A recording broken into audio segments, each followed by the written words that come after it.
KPSTA Swadesh mega quiz മുൻവർഷ ജില്ലാതല ചോദ്യോത്തരങ്ങൾ. ദക്ഷിണാഫ്രിക്കയിലെ ട്രാൻസ്വാളിൽ ഗാന്ധിജി സ്ഥാപിച്ച ആശ്രമത്തിൻ്റെ പേരെന്ത്? ഉത്തരം ടോൾസ്റ്റോയ് ഫാം. നെഹ്റു പുരസ്കാരം ലഭിച്ച ആദ്യ വനിത ആരാണ്? ഉത്തരം മദർ തെരേസ. സ്വാതന്ത്ര്യദിനത്തിൻ്റെ തലേന്ന് ജവഹർലാൽ നെഹ്റു നടത്തിയ പ്രസിദ്ധമായ പ്രസംഗത്തിൻ്റെ പേര് ചരിത്രത്തിൽ അറിയപ്പെടുന്നത്? ഉത്തരം ട്വിസ്റ്റ് വിത്ത് ഡെസ്റ്റിനി.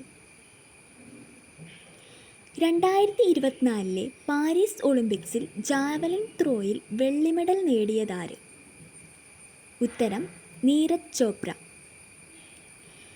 ദേശീയ പതാകയുടെ രൂപകൽപ്പന ഏത് തീയതിയിലാണ് അംഗീകരിച്ചത്?